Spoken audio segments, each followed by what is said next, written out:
Alô, bom dia, estamos de volta nessa terça-feira, 20 de agosto de 2024. Sejam todos bem-vindos. E de fato, meus queridos amigos, começou ontem o show de horrores. Começou a Convenção Nacional do Partido Democrata ontem e foi aberta, depois de um longo atraso, por Joe Biden, ninguém mais, ninguém menos que o presidente Biden. E ali começou o show de horrores. Já falo sobre isso, mas antes preciso mandar 2 abracitos. Um para o Júlio César Miranda, ele disse que se tornou um membro do canal com satisfação e quer um abraço. Então isso aí, um super abraço para o Júlio Miranda e sua família. O Júlio Miranda e sua família são de São Bento do Sul, Santa Catarina. Um super abraço para todos vocês, queridos amigos. Muito obrigado pela presença, muito obrigado pela membresia. Bem, eu costumo mandar abraços para os membros do canal, mas aqui o Edivan Almeida de Araújo me pediu um abraço com tanto jeitinho, com tanto carinho, que não tem como recusar, né? Então vai aí um abraço para o Edivan Almeida de Araújo. Ele é de Luiz Eduardo Magalhães, na Bahia, é caminhoneiro e mora em Luiz Eduardo Magalhães, na Bahia, onde tem muitos paranaenses e gaúchos, aliás. Então isso aí, um super abraço, Edivan Almeida de Araújo.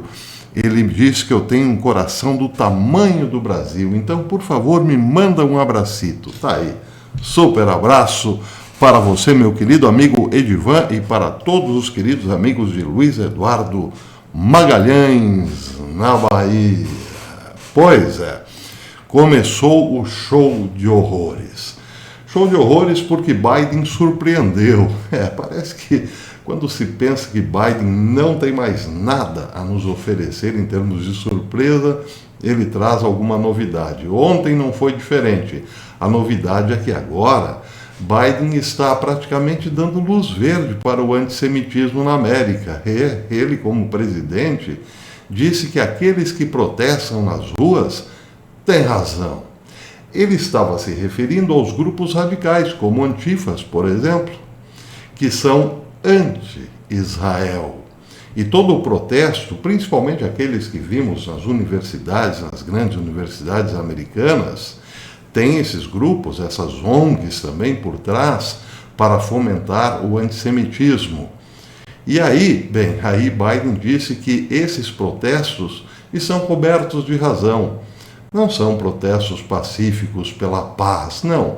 São protestos anti-Israel, como se Israel não tivesse por que se defender. Israel não é nenhum santinho de colocar no altar, convenhamos. Mas é preciso discernir.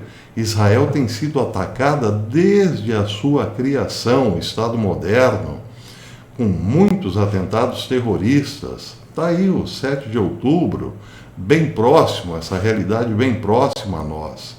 Então, o antissemitismo, nesse caso, visa apenas favorecer um lado. E no show de horrores de Biden, inaugurado ontem por Biden, esse discernimento não deve existir. Os protestos contra Israel, aqueles que protestam para Biden têm razão. É claro, Biden está jogando para a torcida, porque Antifas e Black Lives Matter disseram que agitarão Chicago durante a convenção. Ontem, aliás, eu falei dos misteriosos pallets com tijolos, não é? Que foram deixados em várias ruas de Chicago. Isso para muitos sugere que é arma num confronto entre manifestantes e a polícia. Biden está jogando para a torcida porque esses grupos radicais são evidentemente democratas. Só que Biden não precisaria, porque está se aposentando, puxaram-lhe o tapete e não será ele o presidente, o candidato, melhor dizendo. Aliás, ele aceitou ontem de boa o fato de que a candidata é Kamala Harris. Pois é. Mas ele também surpreendeu porque atacou Donald Trump. Ataque a Donald Trump não é nenhuma surpresa, mas o que surpreendeu na fala de Biden foi o seguinte: ele condenou, ou melhor, Ele criticou Donald Trump por ser contra a interrupção da gestação e fez uma super ameaça. Ele disse que por isso Trump conhecerá o poder das mulheres em 2024. Colocou todas as mulheres no mesmo balaio daquelas que lutam pela legalização da interrupção da gestação e por aí vai. Show de horrores, esse é Biden. Mas o show só começou, ontem foi só o começo. Veremos muitos horrores ainda até quinta-feira. Podem apostar. O mais interessante dessa história foi a ex-presidente da Câmara Baixa, Nancy Pelosi, cantando, ela foi flagrada cantando We Love Joy. Nós amamos Joy. Pois é engraçado porque ela foi uma daquelas que mais puxaram o tapete de Biden. Estava lá cantando We Love Joy. Pois é um show de horrores porque, na verdade, esse pessoal está destruindo os Estados Unidos por dentro desde 2008. Como se não houvesse amanhã, uma fúria louca para destruir a América como se não houvesse amanhã. E estão, claro, em campanha para continuar destruindo a América. Só que o preço, meus queridos amigos, será pesado para o mundo todo, não só para os Estados Unidos. Vejam só, indícios de como a América está sendo destruída por dentro. Indícios. Antigamente, os Estados Unidos sabiam que estoque de alimentos era uma necessidade nacional, por assim dizer, que envolvia, claro, a segurança do país. Hoje, isso não faz parte nem de longe da agenda dos globalistas que estão na Casa Branca. Antes, muito pelo contrário, eles estão fustigando, estão praticamente numa cruzada contra os produtores de alimentos. Só que, por outro lado, a China, que não é boba nem nada, continua a sua política de usar estoque de alimentos como arma, como defesa nacional. Vejam só, isso é uma matéria publicada pelo All News Pipeline, que fez uma longa entrevista, ou melhor, puxou uma longa entrevista de um especialista na área de segurança, uma entrevista dada ao Ornet dele, no qual ele dizia que a China está fazendo aquilo que os Estados Unidos deixaram de fazer. E isso é perigoso por quê? Porque, evidentemente, todo o Ocidente estaria trabalhando agora para que os chineses se tornassem a grande potência mundial em alimentos. E os Estados Unidos, que tem uma enorme produção de alimentos, estaria entregando o bastão assim meio que forçado para o país do Oriente. Vejam só o que disse a matéria, eu vou ler só uns pedacinhos. O Partido Comunista Chinês está estocando alimentos como nunca, isso é um fato, tornando a China uma grande potência em estoque de alimentos, porque esta é a prioridade da política da China em termos de segurança nacional. Bem, a pergunta do All News Pipeline é por quê? E aí então entra o especialista no setor, chama-se Tommy Waller, ele é presidente e CEO do Think Tank Center for Security Policy, sediado em Washington, que disse o seguinte ao Ornet Daily: a China tem mais alimento do que pode consumir. Ele disse que, em forte contraste com não ter problemas em matar a fome do seu próprio povo, o governo chinês tem uma agência inteira chamada Administração Nacional de Alimentos e Reservas Estratégicas. Ela é amplamente responsável pelas leis e regulamentação que supervisionam as reservas de grãos e materiais do país do leste asiático. Em estatísticas frequentes divulgadas por membros do regime chinês, Waller disse: os estoques de grãos da China são tão abundantes que a relação estoque-uso, ou estoque-consumo, está bem acima do limite internacional de segurança de grãos. Por outro lado, enquanto isso, os Estados Unidos, o governo dos Estados Unidos, não colocou nenhuma prioridade na segurança alimentar ou preparação, alertou Waller. Em contraste com a priorização do regime chinês em reservas estratégicas de alimentos, Waller disse que a administração Biden, o USDA e a FEMA fizeram a transição de uma cultura de preparação não para estoque de alimentos ou produção de alimentos, mas para prioridades de diversidade, equidade e inclusão, DEI, e mudança climática. Mas alimento não, até porque, quem sabe, Bill Gates tem a solução, né? Farinha de minhoca. Pois é, para quê, né? Produzir grãos, carne, leites, ovos, né? Aliás, por falar em frango, falar em ovos, né? Falar em frangos, eu tenho dado essas informações há 2 anos já. Incêndios misteriosos, mais de 100 incêndios misteriosos em plantas processadoras de alimentos nos Estados Unidos, até hoje não tiveram nenhuma resposta do governo, nada, nenhuma investigação séria apontando o que de fato aconteceu. E aí, aí imaginem o plantel que não se perdeu, né? Estou falando aí de gado, de frango, aves em geral, e também as produções de ovos e derivados do leite. Pois é, os Estados Unidos enfrentarão uma escassez de alimentos, e aí imaginem o preço dos alimentos que agora, nesse momento, já é super alto. Mas não para por aí. Vejam só que interessante. Outra matéria, essa aqui publicada pela gigante CNBC, que mostra também o que esse pessoal que está na convenção em Chicago fez nos Estados Unidos. Ele com suas empresas globalistas. Vejam só, matéria, repito, da CNBC, a gigantona CNBC. A General Motors está demitindo mais de 1.000 funcionários assalariados do setor de tecnologia, em sua divisão de software e serviços, em um esforço para otimizar as operações da unidade. As demissões incluem cerca de 600 empregos no campus de tecnologia da GM em Warren, Michigan, nos arredores de Detroit.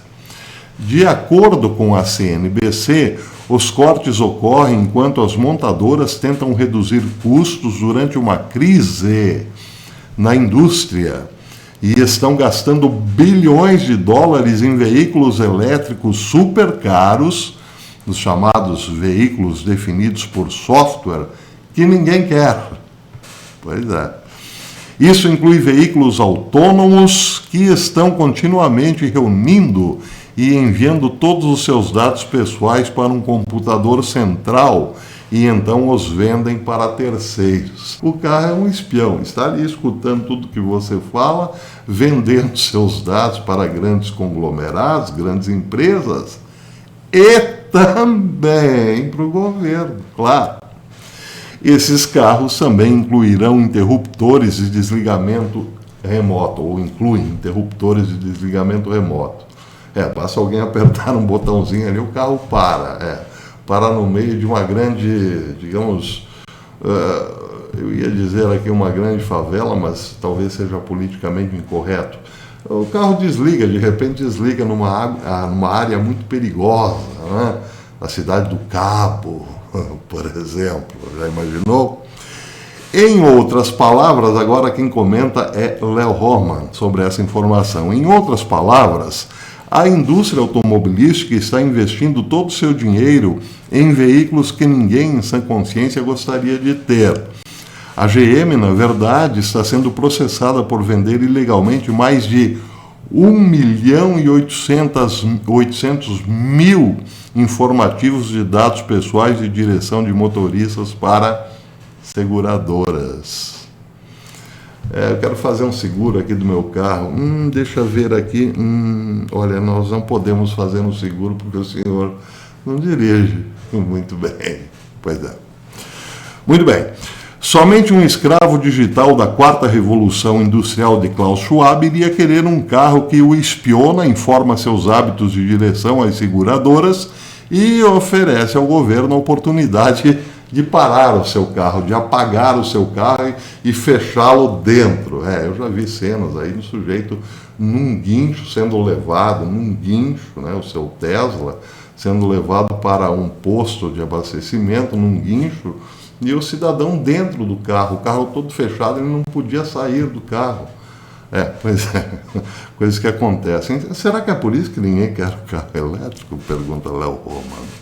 Bem, seria bom ver alguns fabricantes de automóveis surgindo para preencher esse nicho de consumidores que gostariam de permanecer livres de rastreamento, livres daqueles lembretes sonoros irritantes para colocar o cinto de segurança, livres de câmeras verificando cada movimento seu e sem conexão online com o Estado babá socialista.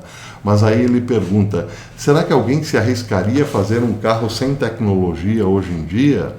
Bem, Léo Hoffmann, talvez ingenuamente, acha que existe um grande nicho para esse setor.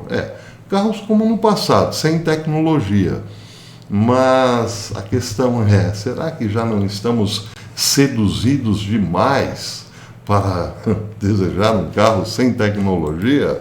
Bem, tudo isso é muito ruim, mas se Kamala Harris ganhar, especialistas estão dizendo, a coisa vai piorar e muito. Tá ruim? Espera um pouquinho que pode ficar bem pior.